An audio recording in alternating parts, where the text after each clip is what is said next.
This is Miss Lizzie, and I want to welcome you to the Queen Lizzie podcast.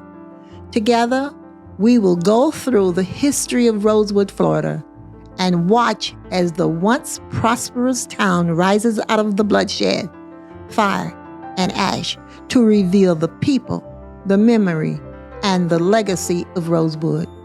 Watch every Thursday on Facebook and YouTube, or listen to our story on Apple or Google Podcasts, Spotify, iHeartRadio, or wherever you find your favorite podcasts.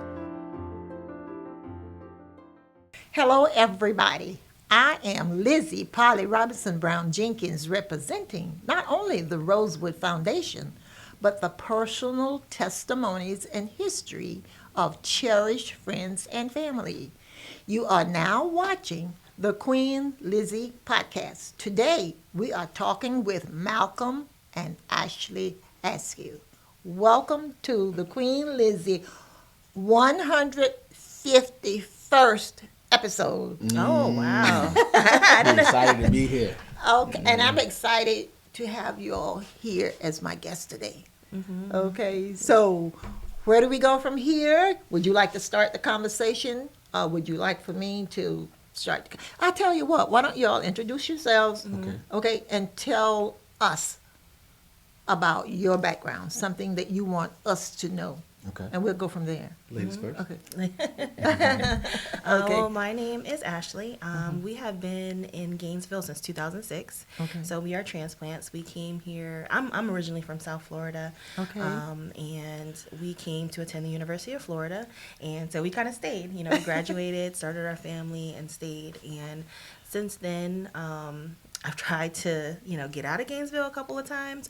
But the community has really grown on me. There's something about Gainesville that kind of is like this gravitational pull. Yes. And the last few years, Malcolm and I have really focused on instead of saying what Gainesville doesn't have, really trying to be a part of the wave that continues to make Gainesville feel like home. Perfect. Mm-hmm. Perfect. And that is what we need. So not only did Gainesville grow on you, you grew on us too, because you're still here. Yes, ma'am. Yes. All right. And that's very important. Absolutely, it is. Yeah. Okay, Malcom, you are next. Well, the same. We got here the same year. We both been here for 20 years to the year now. Crazy to think about. Y'all don't do the math on that. But yeah, have always loved Gainesville, being from the Jacksonville area. Yes. Kind of where I grew up. Still having a lot of family there, between there and Daytona. Gainesville to me it's just a fantastic place to be. It's so centrally located, but what I love about it is it's just the people. It's always, I'm always meeting new people, always going on new adventures, which actually led to, us not only doing real estate, but launching another company called Support Black GMV. Okay, yes. Being a realtor, we talked about how many real estate how many real estate agents there are here in Gainesville. When I started in 2012, there were not as many realtors that looked like me. There was a few of them. You mentioned one. Ed was one. Yes. Who's kind of like a real estate grandfather to me. Yes. I tell you, I check in on him all the time, and seek out advice. Craig Wilburn's another big one, but there weren't very many out there. True. And how realtors become successful a lot of times is you create relationships, foster relationships. You meet people, how many people you can influence, and that was fun. I got to actually meeting a lot of people, but one thing that happens is when you meet people and you listen to them, they got a story. Yes. And anybody knows anything about me is I love to help people. Okay. And so it got to a place where I'm like, I can't help everyone personally. Yes. I can't be close friends with everyone personally. So we need some kind of engine where all these folks that look like us, that are displaced, that are looking for community, we wanted to create something for them to have. And so that's how Support Black GMV was birthed. Okay, absolutely. And that is so important. Okay, you just said it all, people that look like you. I remember growing up when I went to college, what was popular? black school teachers. And we use the word school teacher.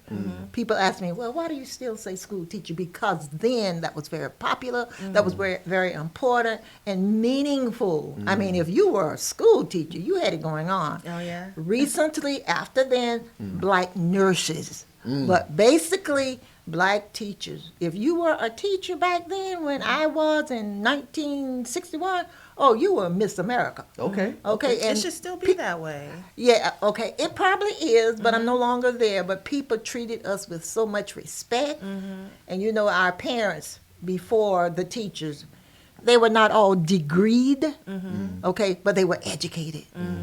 Common sense, mother's wit. You got to do better. You got to get that education. Right. And I love that. And there were no, what's your job? Realtors. Realtors. Yeah. Wasn't a whole lot of us back then. No, it wasn't. And I'm so proud to have you all on my show. I feel Thank you. honored because it's different and it's moving up. Like a Fred Sanford, not Fred, Jeffrey. What's his The name? Jeffersons. Jefferson moving on up. And that's exactly what we're doing. And you're bringing with you, you're bringing the next generation. This is what we need to do. I am Yes, so we happy, do. like I said, to have invited you on. Bingo. Yeah, You we're didn't glad have to be think here. about it. You didn't have to think about it. And if there's anything else you want to say now, you have my permission to talk. It's your show. Okay? But Well, I mean, well, definitely we are realtors. Yes.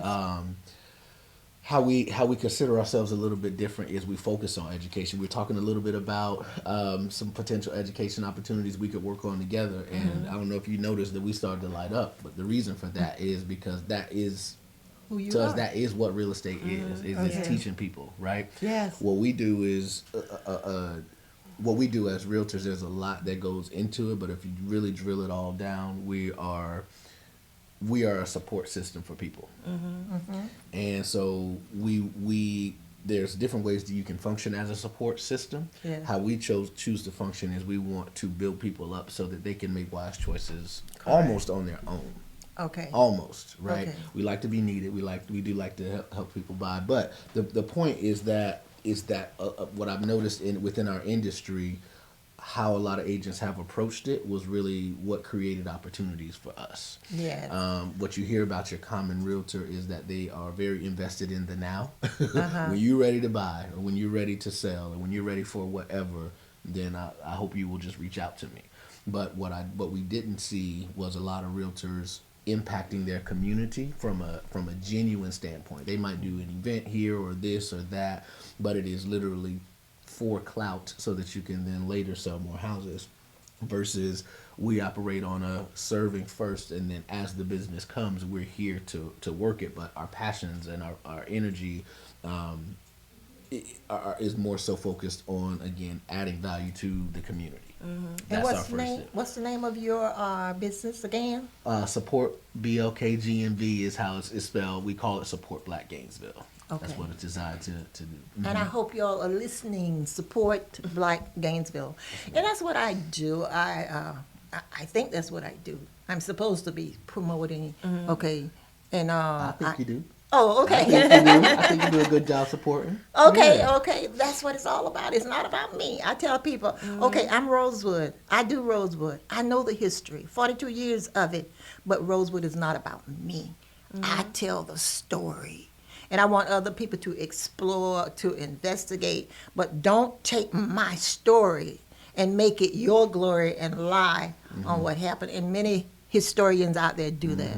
I can't stop them because they're getting the word out there, but people know who I am because I tell the story truthfully. My aunt was a school teacher. My survived the Rosewood Massacre, and my mother said, and she told only my mom her story. My mother was age 20, still living at home with her parents, single. And when my aunt came from Rosewood, was rescued by the Bryce brothers and brought to Archer, she went straight to the bedroom, to my mom's bedroom, fell across the bed and cried. And told my mom her entire story. She was too embarrassed to tell her parents because she had been gang raped. And you know, back then, it was embarrassing. Yeah. She didn't want people to think that she created or she caused it, so she told my mom. And it left an impression on my mother that has been a pain to me for the last 42 years. And when I say a pain, it is so painful when I tell the story. It still hurts. Yeah. And when my mom asked me to do it, I said, Mom, I can't do it. It's too painful. She said, you got to. I said, no, I don't have to. She said, you got to. Because we do not need to let this history go untold. It needs to be remembered. It needs to be out there so my grandchildren and great-grandchildren can remember it. They remember it. My mom has 100 plus grandchildren, and when I ask them about telling the story for Rosewood, you know what they tell me? Every one of them, nope, can't do it. And I said, why? It's too painful. So it's painful to them, so I know it's painful for other people, but there are some people out there interested in helping us take it to the next level. I have board members and that kind of thing, but it is very painful. But it needs to be out there, so that's why I work so hard, and that's why I'm always willing to bring in guests so that you all can understand and help us tell this story to our kids. Some of them will be interested. Yeah. Yes, some of them will be interested. And But you know, I think it's important that we feel the pain. You know, so Yes, because yes. how are we going to grow from those experiences? How are we going to make sure that history doesn't repeat itself in Yes. different forms if we don't know where we came from? So I feel like we have to go into it knowing, like, being prepared to feel the emotions, you know, that our history, you know, because we feel it, but sometimes we don't allow ourselves to fully feel what happened to us. And you know, I think that that's part of our healing journey as a people, yes, is to not only know it, but also to feel what our ancestors went through. that's so powerful what you just said. It's important that we feel it. So I guess that's what keeps me going, because I feel it and I share it. And if you can feel it and understand it and want to be a part of the feeling, that makes me proud. Yeah. And it's a healing for me. Because I tell John, my husband, I said, I'm so tired of doing this. He said, but he knew my mother. He said, but you can't stop. He said, you were doing it for your mom. And Mom said, do it for her sister. Keep that history. And you said a big mouthful when you said it's important to continue to feel it. Yeah. Okay. So I know now that you feel it. Oh yeah, I'm a huge empath. I cry like this, but I feel like that makes me stronger, because you still got to go to work every day. You still got to take care of your kids. So it's important to feel those things and still be strong and know that there's still so much life to live. Wow, that's so important. That statement is so important. Well, I do feel it, and it is painful, but I keep it moving. Yes, and the next half, I'm going to sing you a portion. Oh, I can't sing. I'll put it this way. My mother wrote a song, Okay. 12 verses or 13. And she said, baby, when black people tell stories years ago, oral history, we told our stories through song. Like, swing low, sweet. See, that's a song, but it's a story that we understand. And all I had to say was swing low. She picked up on it right then. Yeah. You knew where I That's was. the AME in me. You knew where I was Yes, headed. And my dad's favorite song was, there's a battle axe in the time of a battle. People don't know what that means. Yeah. Okay? Yeah. We fought like hell. We did. Okay, in the time of battle.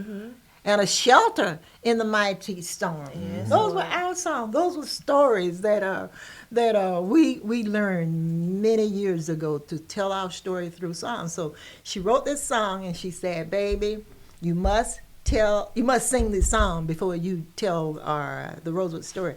The song, and Zach can vouch for it, the entire song is the entire story of Rosewood. Did I tell you all I'm working on a documentary?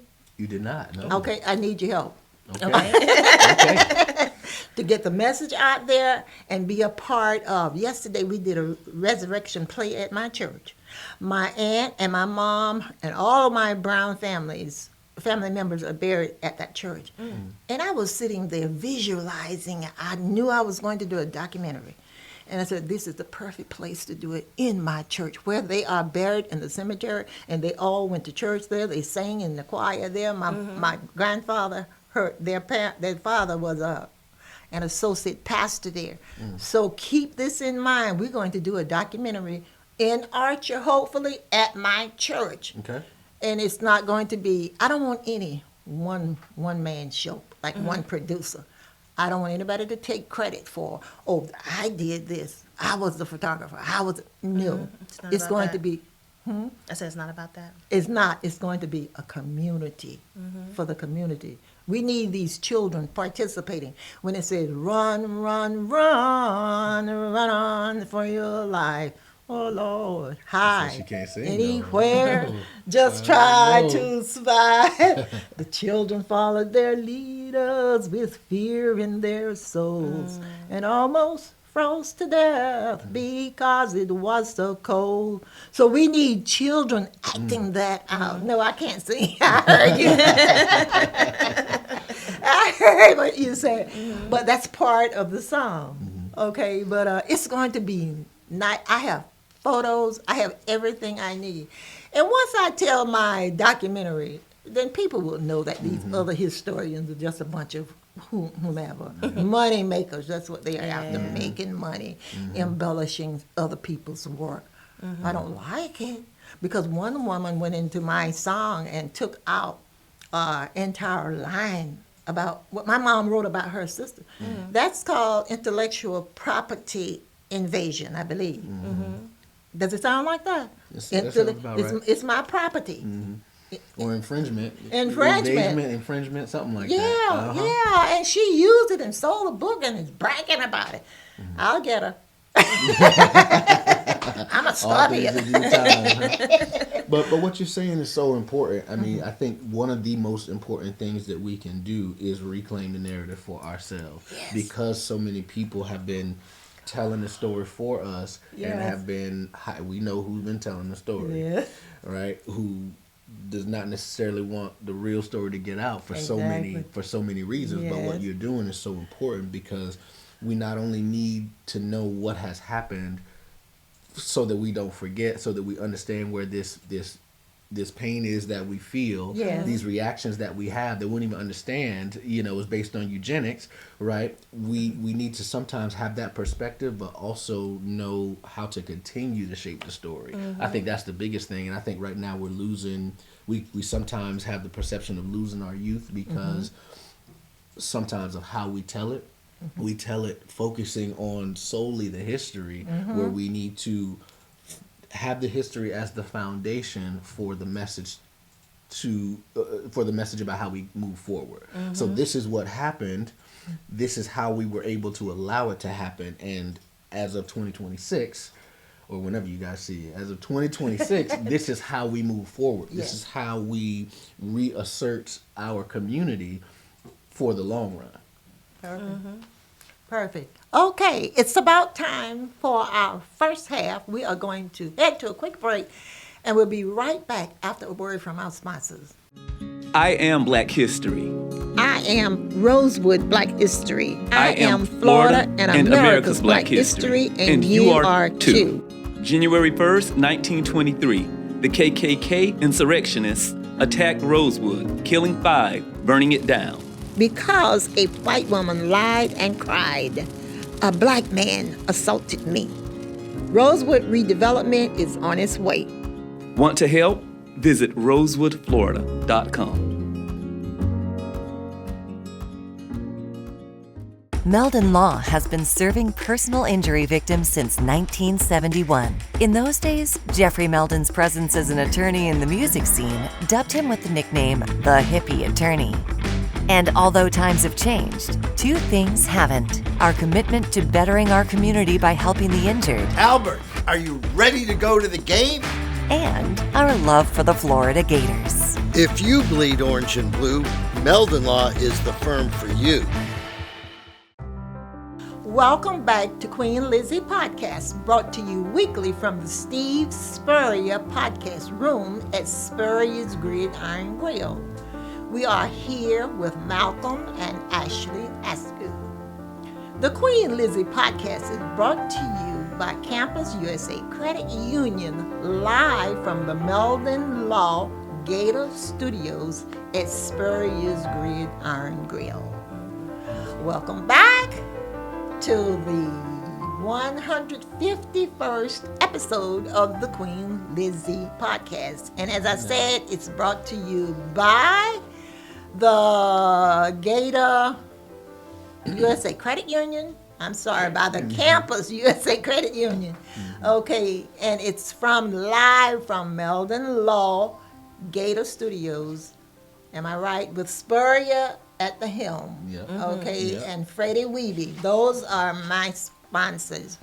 And they are diligent. They are off the chain. They are the greatest. And I tell people, remember them weekly. Every weekend, remember to stop by and have brunch here from 11 to 3 on the weekend. The best food in town. And I'm not just telling you that. The food is great, and it's so many different selections of it. It's awesome. So stop by and patronize them, because for 151 shows, they have supported me. Okay? And I appreciate it. And that's called history. They too are in favor of us telling the story and telling it correctly. And I say to them, especially to Freddie Weeby, I say to them, what should I say and what should I not say? And they say to me, and Freddie says to me, it's your show. You say what you want to say. Yeah. So Freddie, I hope you're listening once I'm kicked off. She's taking you up on that, Freddie. And I hear from Freddie quite often supporting me.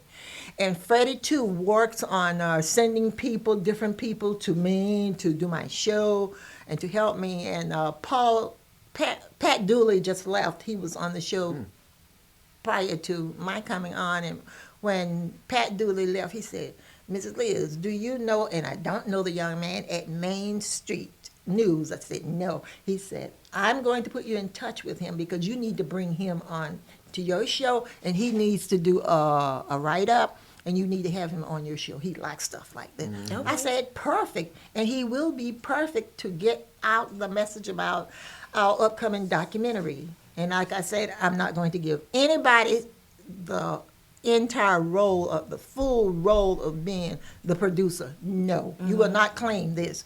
It's going to be produced by the community. It's going to be a community project.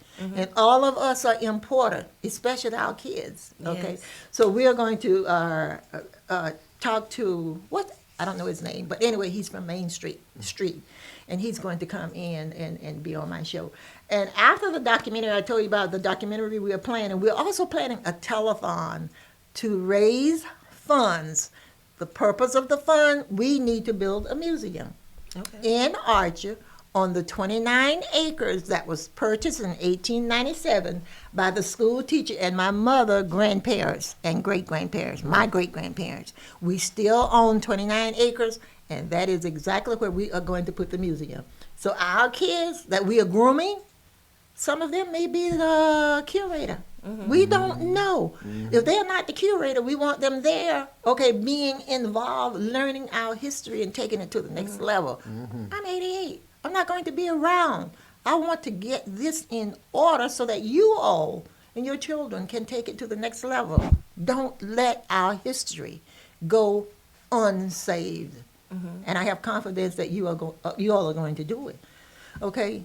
If not, I'm going to come back and see you. Well, in general, we don't like being haunted, so we're gonna do that. We're gonna do that. And I love what you said about it being ours, because I think that's another major concept that we need to take up the fight against is this hyper individualism. That's another conversation we've been in, we've been having everywhere, because that is a real challenge for us as a community. Because in America in general, that's what's what's encouraged strongly, because that's what fits into the economic system that the powers that be want to have. But what we have to be especially careful and especially intentional to break away and start to have create our own community where it's not just about the individual. Yes, handling your portion of it is important. You got a job to do, you got a job to do, you got a job to do. But I think the second half of that is what we got to focus on. You fit into a puzzle, right? Like when I think last year when we first, I say established the company with a logo, because Support Blacks has been being built for 10 years or so before we started making it a company. But I would tell people that you can almost describe our mission as putting together a big puzzle, right? And not telling people where they go, but helping people decide or figure out where they go in the puzzle. Because each puzzle piece, you look at it in a pile, they all look the same. Yes. But then when you start to put the puzzle piece together, yes, this is a tree, right? This is branches and whatnot, but this particular one has a very particular shape, cutout, image, everything. And so that's kind of what our goal would be, is to help us understand that we all are one big picture within our community. We got way more than what we need, because the thought is that we don't have it, that we got to go outside of our community to get what we need. We got more than enough, right? Where do they get it from? Okay. They get it from us. So we're the starting point, and just reminding our community that we're the foundation. We bring most of everything. We got to understand that we make up the puzzle piece. We make up the puzzle. Just know where you go in the puzzle. Yeah. Exactly. And the puzzle is right now out there in Archer. And like I said, we're building a museum. It's in Archer. It's 15 miles away, but I drive 15 miles here into town. Once we get this motivation and concrete laid, people will drive out there. We're going to have a A farm? we do have goats and we have deer. Not deer. We do have deer. Involuntary. Well, they came and eat up the food. Wildlife. They eat up the food and drink the water. Okay, but we have goats and deer. Not deer. Whatever. Coon, chicken, raccoon. Okay. Petting zoo. That's what I was trying to think about. Okay. And that will inspire the kids. And we want to rebuild. We want to recreate some of the buildings that were in Rosewood, because we were not. When he gave me the house, I couldn't move it. It was too expensive, and it would have fallen apart. More than 150 years old, it would have fallen apart. But I still appreciate it, and we're still friends. But we want to replicate. Did I use the right word? Duplicate, Replicate, yeah. Okay, replicate the house. Okay, and build maybe a schoolhouse and a church. And I would love to put I'm not going to go there today, but there are some other things. But that much property, we can put almost anything. Yeah. So we have started, because the land grant, they gave us, I think it was $680,000 to do the survey, the renderings, and the mapping. So we have started. That's why we are going to do the telethon, so that we can raise money, raise funds to start building. The finish date, I don't know, but by 2027, we hope to have some building up, so that people will be interested and say, oh yeah, I'm going to donate to this. Okay. And if you want to donate now, you can donate before. Okay, then go to rosewoodflorida.com, click on the donate button, and just donate whatever Support the amount. project. Yes. I And have it a will question become, for you. On that land, have you thought about trying to recreate a Rosewood type community? yeah. Yeah. Yes, that's what we're going to do. And plus on that land, I'm not going to go there, but that land has been in our family. I am going there for years. And recently it was, I'm not going to say who, but anyway, they were telling me, oh, this is not your property. This is county property. I gave them 5 minutes to get off my property. I wasn't kidding. And they left. They had brought out their trucks, like 8 of them, their computers on the table, and they were working. What are you doing here? And they told me what they were doing. You're on private property. And I had to let them know, you are on private property. Were they confused? Were they intentionally there? Black folks don't have private property. Don't own property. Okay? Like, Not y'all where didn't it take all was. There of was it. a highway there, but it was it's not what? It is our property. So I didn't intend to say that, but I'm glad I said it. That's why we're To here, let right? them know that, hey, there is, you stop it here. Yeah. So we're still going to build a museum there. And when they came out and put up tree tags on the tree where people had violated our property and came across out on our property, guess what? The people that live across and on the property where they tag the trees and saying this is whatever, they took tags down. No. So they have broken the law. So I'm putting it out there to let them know we are coming after you. You broke the law. You're trespassing. That property is for the real Rosewood Museum. It belongs to my family.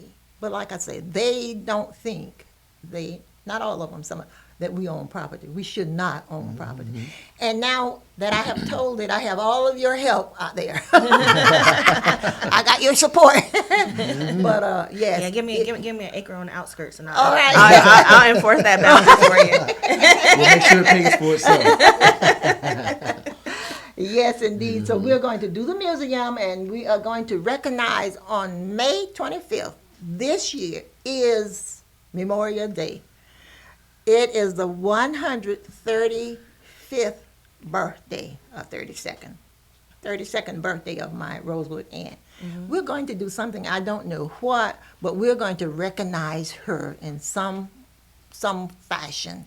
And as I said, I know it's a holiday, but we are going to give her attention. We're going to remember her on that day. I'll be in touch with you all, and if you need to do something, a shout out from home, that's fine. I'll let everybody know what we are going to do. And I think that's everything that I need to talk about except the song. I need to hurry with the song. My mom said, okay, had it not been, and I always give them credit, had it not been for the store merchant, the Rosewood train conductors, and the sheriff, my family and black people would not have survived, because Cedar Key is a peninsula. One way in and one way out.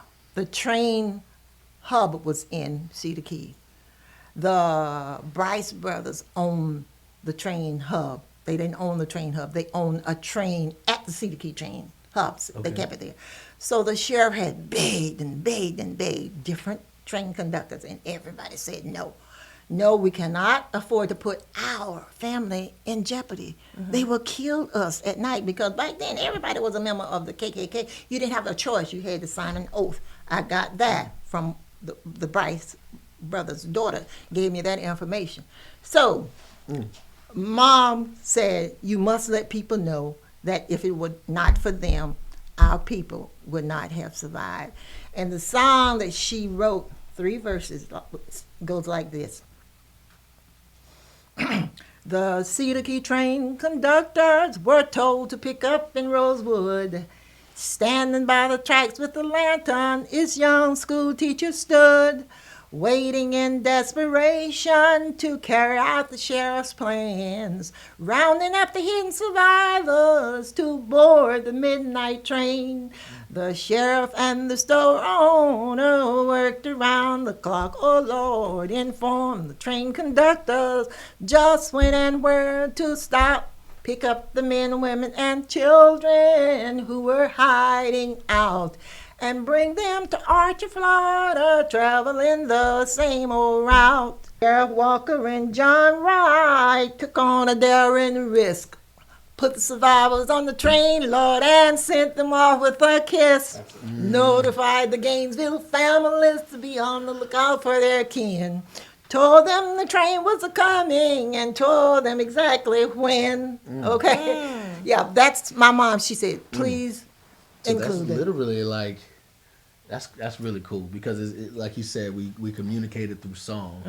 You know, it is almost like, it's almost like our own secret language, secret language. Yes. Yeah. That's why she said, you got to do a song. And she wrote this, 2 minutes.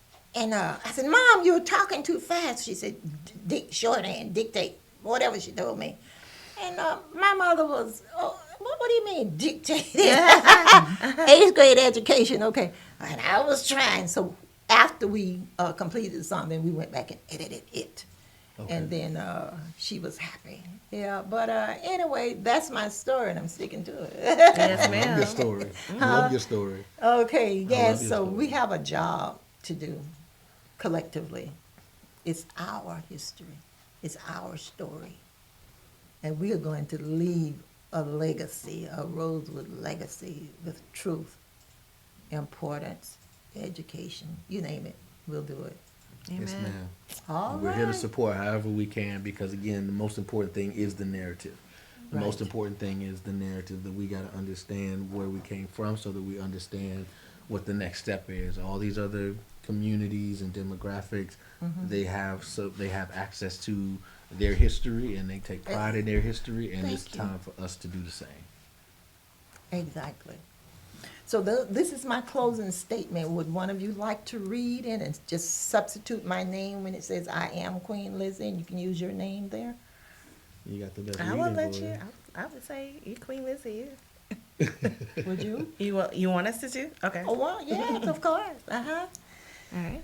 So I am continuously humbled, honored, and blessed to meet people daily and invite them to join in peace building, healing, and reconciliation through learning about the history of Rosewood. That will wrap up today's episode. We're Malcom and Ashlei and Miss Queen Lizzie. And until next time, bye-bye. Bye-bye. Excellent.